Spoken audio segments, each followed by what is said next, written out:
ఓం మహాగణాధిపతయే నమః. ఓం గురుభ్యో నమః. ఓం శ్రీమాత్రే నమః. పరమేశ్వర స్వరూపమైనటువంటి జ్యోతిష, వాస్తు మరియు ఇతర అనేకమైనటువంటి శాస్త్రములను మనకు అందించినటువంటి మహర్షులకి నమస్కారం. హయగ్రీవ హయగ్రీవ హయగ్రీవేతి యోవదే తస్య నిస్సరసేవాని జన్మకన్యా ప్రవాహవత్. అరుణాం కరుణాతరంగితాక్షీం ధృతపాశాంకుశ పుష్పబాణచాపాం అనుమాదిభిరావృతాం మయూకైః అహమిత్యేవ విభావయే భవానీం. శ్రీమాత్రే నమః. ప్రేక్షకులకు ఆ లలితాంబిక అమ్మవారి యొక్క అనుగ్రహం పరిపూర్ణంగా కలగాలని మనస్ఫూర్తిగా కోరుకుంటూ మనం ఈరోజు చెప్పుకోబోయేటువంటి టాపిక్స్ ఏమిటి అంటే, వాస్తుపరంగా కానీ జ్యోతిష్యపరంగా కానీ వారికి ఆయా ఇబ్బందులు ఉన్నప్పుడు ఎటువంటి పరిహార మార్గం చేసుకోవాలి అనే ఒక్కొక్క దాని మీద మనం చెప్పుకుంటూ ఉన్నాం. అయితే దీనికి ఎన్నెన్నో కొన్ని కండిషన్స్ ఉంటాయి. మనం చేసే పరిహారంలో కానీ, వాస్తుపరంగా చేసుకునేది కానివ్వండి, గృహపరంగా మన జాతచక్ర చేసుకునేటువంటి పరిహారం కానివ్వండి, అదేంటనేది ఆఖరిలో చెప్తాను. ఆఖరి వరకు వీడియో వినండి. ఈ మధ్యకాలంలో వచ్చే కేసెస్ ఏవి ఎక్కువగా వస్తుంటాయి, ఏవి ఎక్కువగా మీకు అవుతుంటాయి? అంత చేతులు ఎత్తేసిన కేసులు, సపోజ్ హెల్ప్లెస్ మా దగ్గరకు వస్తాయి. ఇప్పుడు రుమటైడ్ ఆర్థరైటిస్ ఉంటుంది. రుమటైడ్ ఆర్థరైటిస్ లో వాళ్ళు కార్టిజాన్ స్టెరాయిడ్స్ పెట్టుంటారు, ఇంకా వీక్ అయిపోయి కిడ్నీ ప్రాబ్లం వచ్చి వాళ్ళు వస్తారు రెఫరెన్స్ పెయిన్స్ తగ్గాలని చెప్పి. బ్యాక్ పెయిన్ లో lumbar spondylitis, disc prolapse, sciatica వాళ్ళు అట్లా నెంబర్ ఆఫ్ కేసెస్ వస్తుంటాయి. సమస్యలకు 100% ట్రీట్మెంట్ గ్యారంటీ. 20 సంవత్సరాల ఎక్స్పీరియన్స్ కలిగిన అంతర్జాతీయ హోమియో వైద్యులు డాక్టర్ బెల్లంకొండ నాగేశ్వరరావు గారి ఆధ్వర్యంలో హోమియో ద్వారా 100% ట్రీట్మెంట్. For appointments 8121998560. మీ ఆరోగ్యం మా భరోసా. మనకి జ్యోతిష్ శాస్త్రంలో కానీ, వాస్తు శాస్త్రవేత్తగా కానీ కొన్ని విషయాలు చెప్పబడ్డాయి. అందులో మనం ఒక్కొక్క విషయాన్ని మనం చూస్తూ ఉన్నట్లయితే చూడండి, చాలా మంది అనుకున్న పని అవ్వటం లేదు. ఏదైతే అనుకుంటున్నానో అది కొంత కాలం అది అవుతున్నట్టుగా అనిపించడం, అవ్వకపోవడం, దాని చుట్టూ జీవితాంతం తిరుగుతూ ఉండడం, లేదా కొన్ని నెలల తరబడి, రోజుల తరబడి, సంవత్సరాల తరబడి కూడా పని అవ్వకపోవడం జరుగుతూ ఉంటుంది. దానికి కారణం ఏమిటి? జ్యోతిషాస్త్రపరంగా కారణం ఏమిటి, వాస్తవంగా కారణం ఏమిటి అని చెప్పుకుంటూ దానికి పరిహారం చెప్తాను. మొట్టమొదటిగా గుర్తుపెట్టుకోండి, మీరు ఏదైతే పని అనుకుంటారో మీ యొక్క జన్మ జాతకంలో ఆ పనికి సంబంధించిన భావము అంటారు. అంటే గృహం కట్టుకోవాలి, 4వ భావం యాక్టివేషన్ ఉందా లేదా, ఉద్యోగంలో ఉన్నత స్థితికి వెళ్ళాలి, 10th హౌస్ బాగుందా లేదా, 11th హౌస్ బాగుందా లేదా, మీరు సెల్ఫ్గా ఎదగలేకపోతున్నారు, లగ్నం బాగుందా లేదా, ఇలా చూసుకోవాలి. మరి అలా చూసుకొని మీ జన్మ జాతకంలో ఉన్నటువంటి కాంబినేషన్స్ ని బట్టి దానికి పెద్ద పరిహారం చేసుకుంటారు. మరి అదేవిధంగా అసలు జాతకమే లేదు, అప్పుడు ఏం చేయాలి అంటే ఒకటే గుర్తుపెట్టుకోండి. ఎవరైనా సెల్ఫ్గా ఎదగాలి అంటే సూర్య నమస్కారాలు ఎక్కువగా చేసుకోవాలి, ఆదిత్య హృదయ పఠనం ఎక్కువగా చేయాలి. అలాగే దీంతో పాటు ప్రత్యేకంగా గుర్తుపెట్టుకోండి, వాస్తురీత్యా ఇంట్లో గృహంలో కనుక ఈశాన్యము, నైరుతి. ఎందుకంటే ఈశాన్యానికి ద్వితీయ ద్వితీయ అనేటువంటి పదాలు ఉంటాయి. అక్కడ మనం పూజలను నిర్వహించుకుంటాము. నిత్యము పూజాది కార్యక్రమాలు చేయడం ద్వారా దేవతా అనుగ్రహం ఉంటుంది. కానీ కొంతమంది ఇళ్లలో ఎన్ని పూజలు చేస్తున్నా సరే ఇంకా మాకు సరైన రిజల్ట్ రావట్లేదండి అంటూ ఉంటారు. అంటే వాళ్ళు అనుకున్న సంకల్పాలు నెరవేరవు, వాళ్ళు చేస్తున్న మానవ ప్రయత్నం కూడా సక్సెస్ అవ్వదు. దానికి కారణం ఏమిటంటే కేవలం దేవతానుగ్రహం మాత్రమే కాకుండా పితృదేవత అనుగ్రహం కూడా కావాలి అని మనకి శాస్త్రాలు చెప్తున్నాయి. అందుకే చూడండి, మనం ఎవరైనా గతించిన తర్వాత 11 రోజులు చేసేటువంటి కార్యక్రమాలు కానీ, ప్రతి సంవత్సరం చేసేటువంటి కార్యక్రమం కానీ, అమావాస్య వచ్చినప్పుడు స్వయం భాగం ఇవన్నీ చేస్తూ ఉంటాం. చాలా మంది తెలియక ఈ యొక్క విషయం తెలుసుకోకపోవడం వల్ల కూడా వాళ్ళకి అవ్వాల్సిన పనులు అవ్వవు. దేవతల యొక్క అనుగ్రహం ఎంత అవసరమో పితృదేవతల అనుగ్రహం కూడా అంతే అవసరం. మరి దీనికి ఏం చేయాలండి? దీనికి వాస్తుపరంగా ఒక విషయాన్ని చూసుకోవాలి. రెండవది, చేయాల్సిన కొన్ని దాన ధర్మాలు ఉంటాయి. అది ఎలాగా అంటే, వాస్తుపరంగా చాలా మందికి ఈశాన్యంలో పూజలు రాదు. ఏ తూర్పు మధ్యనో లేకపోతే కిచెన్ లో ఒక మూలం పెట్టుకోవడమో లేకపోతే ఏ ఉత్తరం వైపు పెడుతూ ఉంటారు. కానీ ఖచ్చితంగా ఇంట్లో ఈశాన్య భాగం ఎక్కడుందో కంపాస్ పెట్టి చూసుకొని ఆ ఈశాన్య భాగంలో మీ ఇష్టదైవం లేదా మీ కులదైవం, మీ ఇంటి దైవం ఉంటారు. వారి పటాన్ని ఖచ్చితంగా అక్కడ పెట్టండి, రోజు నమస్కరించుకోండి, వీలైతే రోజు హారతి ఇవ్వండి, అక్కడ వచ్చిన దీపం కూడా వెలిగిస్తే వచ్చిన పట్టి లేకపోతే వచ్చిన దీపం పెట్టుకునేంత ప్లేస్ అయినా గోడకు పెట్టండి. దానివల్ల మీరు ఆలోచించేటువంటి థింకింగ్ ప్యాటర్న్ లో చాలా చేంజ్ వస్తుంది, డెవలప్మెంట్ గా ఉంటుంది. అది కేవలం మీకే కాదు, గృహంలో నివసించే ప్రతి ఒక్కరి థింకింగ్ ప్యాటర్న్ అనేటువంటిది వండర్ఫుల్ గా మారుతుంది. ఇక రెండవది, ఇంట్లో పటాలు పెడుతూ ఉంటాం పెద్దవాళ్ళవి, తాతగారిదో ముత్తాతగారిదో, లేకపోతే కొంతమందికి ఏజ్ ఎక్కువ ఉన్నప్పుడు వాళ్ళు తండ్రి గారు అప్పటికి గతించడం జరుగుతుంది, లేదా తల్లి గారితో ఎవరిదైనా మొత్తం మీద ఇంట్లో ఉండేటువంటి పెద్దవాళ్ళది. వారి పటము ఖచ్చితంగా నైరుతి భాగం వైపు, నైరుతిలో మళ్ళీ దక్షిణ నైరుతి వైపు కాకుండా పడమర నైరుతి వైపు, ఇప్పుడు 2 రకాలు నైరుతిని 2 భాగాలు చేస్తే ఇటు దక్షిణ నైరుతి, ఇటు పడమర నైరుతి ఉంటుంది. నైరుతి అనుకుంటే ఈ కుడి చేతి వైపు అంటే మనం నైరుతిని చూస్తున్నామంటే కుడి చేతి వైపు ఉండే భాగంలో అక్కడ పితృ అనేటువంటి పదం ఉంటుంది కాబట్టి అక్కడ పటం పెట్టాలి అని చెప్తుంది శాస్త్రం. అప్పుడు ఏమవుతుంది, ఇక్కడ రాయితీ ఈశాన్యంలో పటం పెట్టినప్పుడు దేవతానుగ్రహం వస్తుందో పితృదేవతానుగ్రహం కూడా వీటి వల్ల వస్తుంది.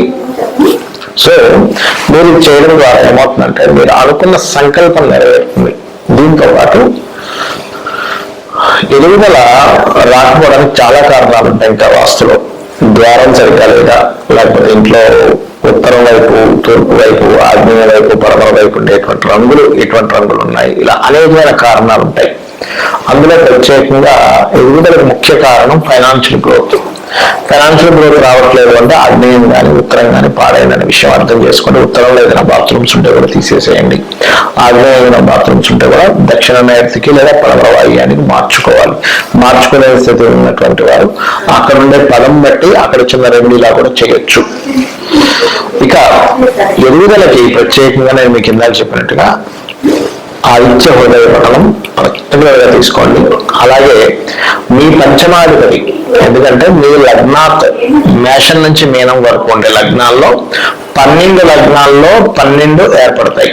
అంటే ఏంటి, మేషం అనుకోండి, పంచమ స్థానాలు సూర్య భగవానుడు అవుతాడు కాబట్టి సూర్య నమస్కారాలు చేసుకోవడము, సూర్య ఆరాధన చేయడం ఎక్కువగా చేస్తూ ఉండాలి. వృషభ లగ్నం అయింది, విష్ణు ఆరాధన, మిథునము లలితాంబిక లేదా లక్ష్మీదేవి యొక్క ఆరాధన, కర్కాటకము స్కందుని ఆరాధన, సింహలగ్నం దత్తాత్రేయ ఆరాధన, మరియు కన్యాలగ్నం కాళికామ్మవారి యొక్క లేదా వెంకటేశ్వర స్వామి యొక్క ఆరాధన, తులాలగ్నానికి అయితే కాళికాదేవి యొక్క ఆరాధన, వృశ్చిక లగ్నానికి దక్షిణామూర్తి యొక్క ఆరాధన, ధనస్సు లగ్నానికి నరసింహస్వామి యొక్క ఆరాధన, మకరానికి లక్ష్మీదేవి యొక్క ఆరాధన, కుంభానికి విష్ణు ఆరాధన, మరియు మీన లగ్నానికి రాజరాజేశ్వరి అమ్మవారి ఆరాధన, లేదా ఏదైనా ఒక అమ్మవారి ఆరాధన చేయవచ్చు. అయితే మీకు ఇవన్నీ ఎందుకు చెప్తున్నానంటే, ఈ పంచమ స్థానం అధిపతి యొక్క అధిష్టాన దేవత ఆరాధన చేయడం వల్ల ఇప్పుడు మనకి ఏదైతే పని చేద్దాం అనుకుంటే ఆటంకం జరుగుతుందో దీనికి ముఖ్య కారణం ఏంటంటే పూర్వజన్మల్లో చేసుకున్నటువంటి కర్మ ఈ రూపంలో అడ్డుపెడుతూ ఉంటుంది. ఈ లగ్నం వారు, ఈ లగ్నంలో 12 లగ్నాల్లో జన్మించిన వారు ఈ ఆరాధన కనుక చేసుకున్నట్లయితే, ఆరాధన అంటే ఏమిటి, ఆ దేవి పటం దగ్గర దేవతామూర్తుల దగ్గర దీపం వెలిగించడం, చక్కగా స్తోత్ర పఠనం చేయడం, వీలైతే మీకు ప్రసాదం ఏదైనా ఉంటే పెట్టడం, లేనట్లయితే చిన్న మిశ్రి చక్కెర, ఒక అరటిపండు, ద్రాక్ష పండు ఏదైనా సరే నైవేద్యంగా పెట్టి హారతి ఇచ్చినట్లయితే అదే ఆరాధన. ఆ రకంగా చేసినట్లయితే మీకు ఖచ్చితంగా మీకు ఉన్నటువంటి ఆటంకములు, ఆపదలన్నీ కూడా తొలగిపోతాయి. ఇప్పుడు నేను చెప్పినటువంటి దానికి కొన్ని కండిషన్స్ చెప్తానని చెప్పాను. అది ఏమిటి అంటే, ఒకటి గుర్తుపెట్టుకోండి, జ్యోతిష్ శాస్త్ర పరంగా చెప్పినటువంటి పరిహార మార్గం ఏదైతే ఉందో, పాయింట్ నెంబర్ 1 మీరు కంటిన్యూస్ గా చేయాలి. ఉదాహరణకి ఒక ఆలయానికి వెళ్ళండి అని చెప్పాను, ఆ ఆలయానికి వెళ్ళడం కంటిన్యూస్ గా చేయండి. రోజు నిత్యము లేదా వారానికి కనీసం 2-3 రోజులైనా కంటిన్యూస్ గా వెళ్ళడం చేయండి. ఒకటి. రెండవది, ఏదైతే మంత్రము చెప్తానో, ఉదాహరణకి ఉద్యోగ ప్రాప్తికి ఓం శ్రీమాత శ్రీ మహారాజ్ని శ్రీమత్ సింహాసనేశ్వరి నమః మంత్రం చాలా మంది ఏం చేస్తారంటే 108 సార్లు చేస్తానండి అంటారు. మీకు సంఖ్య మీదే ఉంటుంది దృష్టి, మంత్రం మీద ఉండదు. అలా చేస్తే ఒక 10 నిమిషాలు, 20 నిమిషాలు, అరగంట, 40 నిమిషాలు చేస్తే ఉత్తమం. రోజు చేయండి. అంటే ఒక ఉదాహరణ చెప్తున్నాను నేను మీకు. ఆ రకంగా ఏదైనా ఒక మంత్రం చెప్పాను అంటే ఎనీ వీడియోలో 40 మినిట్స్ చేయడం ప్రాక్టీస్ చేయండి, రోజు చేయండి. మీరు రోజు కనుక చేయకపోతే దాని ఎఫెక్ట్ అనేటువంటిది ఉండదు, సరిగ్గా గుర్తుపెట్టుకోండి. ఇక మూడోది ఏంటంటే, చాలా మంది అడుగుతున్నటువంటి ప్రశ్న, వాస్తవంగా చెప్తున్నారు కానీ గృహము గనక మాది అద్దె గృహం అయితే, అంటే సొంత ఇల్లు కాకుండా రెంట్కి తీసుకున్నాము, అప్పుడు కూడా ఇది పనిచేస్తుందా అని అడుగుతున్నారు. ఒకటే గుర్తుపెట్టుకోండి, మన వెహికల్ కాదు, ఫ్రెండ్ వెహికల్ తీసుకున్నాము, వెళ్ళాము, కింద పడ్డాము, ఫ్రెండ్ వెహికల్ మనకి దగ్గర వెళ్ళకుండా ఉంటుందా అనే లాజిక్ అర్థం చేసుకుంటే అది నిజమే కదా, ఫ్రెండ్ అయినా వెహికల్ మనకి దగ్గర వెళ్తుంది. అలాగే వాస్తులో ముఖ్యంగా తెలుసుకోవాల్సింది ఏంటంటే, ఎవరైతే అక్కడ నివసిస్తున్నారో వారికి 90% ఎఫెక్ట్ ఉంటుంది వాస్తుపరంగా, ఓనర్కి 10% ఉంటుంది, అందులో ఏదైనా భయంకరమైన దోషాలు ఉంటాయి కనుక. కాబట్టి నివసించేటువంటి వారు ఖచ్చితంగా చూసుకోవాలి, అది రెంటల్ అయినా కూడా. ఇక ఓన్ అయితే ఖచ్చితంగా వాళ్ళకి 100% దాని ఎఫెక్ట్ అనేటువంటిది చూపిస్తుంది. ఆ రకంగా మీరు వాస్తుపరంగా కొంతమంది ఏమంటుంటారంటే, మరి చాలా చిన్న ఇల్లు అంటే 2 రూమ్లు ఉన్నాయి, దీనికి కూడా వర్తిస్తుందా అంటూ ఉంటారు. ఒకటే గుర్తుపెట్టుకోండి, చిన్నదైనా గుడిసైనా లేకపోతే పెద్ద విల్లా అయినా పెద్ద బంగ్లా లాంటివి పెద్ద పెద్ద ఒక 5,000 స్క్వేర్ ఫీట్ 10,000 స్క్వేర్ ఫీట్ ఉండేటువంటివి అయినా సరే, ఏదైనా సరే వాస్తే. ఇక్కడ మరొక విషయం ఏంటంటే, చాలా మందికి ఉన్న సంశయం ఏంటంటే, మేము గృహం కట్టుకున్నాము కానీ మా పక్కింటి వాళ్ళు ఆ గోడకేదో నిర్మించారు, అది మాకు ఎఫెక్ట్ వస్తుందని అడుగుతూ ఉంటారు. ఒకటే గుర్తు పెట్టుకోండి, మీరు మీది సొంతం ఎంతవరకు ఉందో, స్థలం కావచ్చు, అపార్ట్మెంట్ కావచ్చు, మీ లోపల ఉన్నటువంటిదే మీకు పనిచేస్తుంది. అలా పక్కింటి వాళ్ళు అస్సలు పని చేయదు. అనవసరంగా అపోహల్లో ఉండకండి. చాలా మంది ఏంటంటే, వీళ్ళ గృహం కరెక్ట్ గా ఉన్నా పక్కింటి వాళ్ళు పెట్టారండి, వాళ్ళు హైట్ లేదు కూడా, అందుకే మాకు ఎఫెక్ట్ వస్తుంది అనుకుంటారు. అలాంటి ఎక్కడ కూడా శాస్త్రంలో లేదు, శాస్త్ర విరుద్ధమైనటువంటి విషయాలు. వాళ్ళ హైట్ పెట్టుకుంటే వాళ్ళ ఎఫెక్ట్ మీకు ఎందుకు ఉంటుంది చెప్పండి. వాళ్ళు అప్పు చేశారు, పక్కింటి వాళ్ళు అప్పు చేస్తే అప్పు వాళ్ళు తీరుస్తారు, మీరు ఎందుకు తీరుస్తారు? అలాగే దోషము ఎవరైతే వాళ్ళ ఇంట్లో వాళ్ళు చేసుకుంటారో వాళ్ళకే ఎఫెక్ట్ ఉంటుంది కానీ మీకు ఉండదు. కాబట్టి ఎట్టి పరిస్థితుల్లో చాలా మంది ఏం చేస్తుంటారు అంటే, వాళ్ళు ఈశాన్యంలో బావిలో వేరండి, అది మాకు నైరుతి అవుతుంది కదా అంటారు. వాళ్ళకి ఈశాన్యం, మీకు నైరుతి ఎందుకు అవుతుంది? అది మీ ప్రెమిసెస్ వరకే మీకు నైరుతి, వాళ్ళ ప్రెమిసెస్ లో ఉండే ఈశాన్యం మీ నైరుతిగా సంబంధం ఉండదు. ఇది గుర్తుపెట్టుకోండి. ఎందుకు ఈ క్లారిటీ ఇస్తున్నానంటే, చాలా మంది వాస్తులో లేనటువంటి విషయాలను ఇలాంటివి చెప్పి అనవసరంగా పిచ్చి పిచ్చి అన్ని కూడా తయారు చేస్తున్నారు. ఇది గుర్తుపెట్టుకోండి. అలాగే మరొకటి ఏంటంటే, ఎక్కువగా ఇబ్బందులు ఉన్నాయి మీకు, అసలు తీరట్లేదు, ఉద్యోగం కావచ్చు, సమస్యలు ఏదైనా తీరట్లే. మీరు ఒక సంకల్పం చేసుకోండి, కనీసం 2 నెలలకి 3 నెలలకు ఒక్కసారి ఏదైనా క్షేత్రానికి వెళ్ళి వస్తూ ఉండండి. మనకి పూర్వం ఏదైనా ఒక సమస్య ఉన్నప్పుడు ముఖ్యంగా క్షేత్రాలకు వెళ్ళొచ్చామని రమ్మనం. ఎందుకంటే క్షేత్ర మహిమ అటువంటిది. మన పూర్వజన్మ కర్మల ఆధారంగా మనం ఇక్కడ ఇబ్బంది పడుతూ ఉంటాం. క్షేత్రాలు ఏ క్షేత్రాలకు వెళ్తే అక్కడ ఏ దేవతా స్వరూపం అనుగ్రహిస్తుందో మనకు తెలియదు. అంటే మన పంచమ స్థానాధిపతిని బట్టి, దశని బట్టి కూడా ఉంటుంది. అలాగే జాతకం చూపించుకోవడం అనేటువంటిది మీకు సరిగ్గా ధనం లేకపోవడం వల్ల, చూపించుకునేదానికి సరైన వ్యక్తులు లేకపోవడం వల్ల ఇబ్బంది పడుతున్నారు. మొట్టమొదటిగా మీ దశ ఏం నడుస్తుందో చూడండి. మీరు నెట్లో పెట్టిన మీ డేట్ ఆఫ్ బర్త్ కొడితే మీకు చక్రం వస్తుంది. మీకు ప్రజెంట్ ఏ దశ నడుస్తుందంటే అది రిజల్ట్ వస్తుంది. ప్లే స్టోర్లో బోల్డ్ అనే యాప్స్ ఉన్నాయి, free apps. Me date of birth కొడితే ఆ ఫ్రీ యాప్లో మీ మహాదశ ఏంటి వస్తుంది. మీకు ఏమి తెలియకపోయినా మహాదశ సంబంధించినటువంటి దానం ఇవ్వండి. అంటే రవిదశ నడుస్తుంది, గోధుమలు, చంద్రదశ బియ్యము, కుజదశ కందులు, బుధ మహాదశ పెసలు, గురు మహాదశ శనగలు, అదేవిధంగా శుక్ర మహాదశ బొబ్బర్లు అంటే అలసందలు అంటూ ఉంటారు, శని మహాదశ తెల్లమిందులు, రాహు మహాదశ మినుములు, కేతు మహాదశ విలువలు. కనీసం ఆ దశానాథుడికి దీపం పెట్టడం కానీ, ఆ నవగ్రహాల్లో లేనట్లయితే దానం ఇవ్వడం కానీ చేయండి. అసలు జాతక చక్రమే లేదు కానీ నాకున్న ఒక్క సమస్య కాదు, బోల్డ్ అనే సమస్యలు ఉన్నాయి.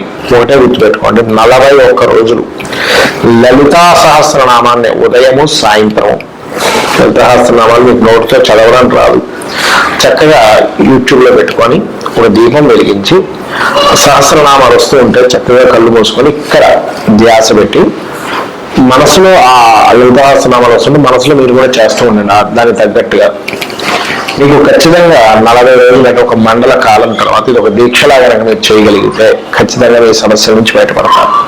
మీకు ఇక్కడ సందేహం కలగవచ్చు, దీక్ష అన్నారు కదండి, అయ్యప్ప స్వామి దీక్షలాగే వస్త్రధారణ చేసుకోవాలా, కిందన పడుకోవాలా, సంసారంతో దూరంగా ఉండాలంటే అలా కూడా చేయొచ్చు. మీ యొక్క నిత్య జీవితంలో చేసే మీ పనులు చేసుకుంటూ కూడా ఈ ప్రక్రియ చేయొచ్చు. మీరు ఖచ్చితంగా ఉపాసన ఏమంటారు దీక్ష తీసుకున్నట్టే చేయాలని రూల్ ఏమీ లేదు. మీ గృహస్థ ధర్మాలు మీరు పాటిస్తూ ఇలా కూడా చేయొచ్చు. లేదు నేను కఠోరంగా దీక్ష తీసుకున్నట్టే చేస్తానంటే ఆ రకంగా కూడా చేయొచ్చు. అక్కడ ఎటువంటి సందేహం కానీ ఏమి లేదు. ఎందుకంటే ఒక విషయం చెబితే దానికి 100 సందేహాలు ఉంటున్నాయి. శ్రద్ధ భక్తి ముఖ్యం, ఇది చేయండి. దీంతో పాటు వీలున్నప్పుడల్లా కూడా ఈ 40 రోజులు కూడా గోశాలకు వెళ్ళి బెల్లము క్యారెట్లు వీటిని తినిపించండి. ఇంకా వీలుంటాయి 40 రోజుల్లో లలిత అమ్మవారి యొక్క సాధనతో పాటు ఇంకొక 2 సాధనలు చెప్తాను. ఇవి చేశారంటే 40 రోజుల తర్వాత మీ యొక్క జీవితం మీరు అనుకున్నట్టుగా మారుతుంది. అదేంటి అంటే గుర్తుపెట్టుకోండి, చెంది వినడం, అనారోగ్య సమస్యలు ఉన్నాయా, అప్పుల బాధలు ఉన్నాయా, ఫైనాన్షియల్గా బాగాలేదా, లేకపోతే ఉద్యోగంలో బాగాలేదా, ఏమన్నా సరే సమస్య తీరుతుంది చెంది వినడం ఈ 40 రోజులు కూడా ఉదయం సాయంత్రంతో పాటు. మరొక విషయం ఏంటంటే పితృదేవతలకి, అంటే మీ యొక్క పితరులు ఉంటారు కదా వారికి మీరు వారి పేరు మీద అమావాస్య నాడు కానీ లేకపోతే ఇంకేదైనా మీకు అమావాస్య దగ్గరలో లేదు మొన్నే అయిపోయిందండి ఇవ్వాలనుకుంటున్నాం, ఏదో ఒక రోజు ఇచ్చేసేవచ్చు, తప్పేం లేదు. పితృదేవతల కోసం అని చెప్పి ఇవ్వచ్చు. మీరు మీ తాతగారా తండ్రి గారా లేకపోతే మీ ముత్తాత గారి పేరు మీద ఎవరి పేరు మీద ఇవ్వగలుగుతున్నారో వాళ్ళ పేరు మీద ఇవ్వచ్చు. దీనివల్ల ఏం జరుగుతుందంటే మీకు టోటల్గా ఎప్పుడైతే లలితాసనామాలు చేస్తున్నారో మీకు కర్మ ఏదైతే ఆరాలో ఉందో, ఆరాతో సంబంధం ఉంటుంది, చక్రాలతో సంబంధం ఉంటుంది, ఇవన్నీ కూడా క్లియర్ అవడం జరుగుతుంది. మీ సమస్యలు అలా చేతితో తీసి పక్కన పెట్టినట్టుగా జరుగుతుంది. కాబట్టి ఇది చేయండి, 100% మీరు సక్సెస్ అవుతారు. శ్రీమాత్రే నమః.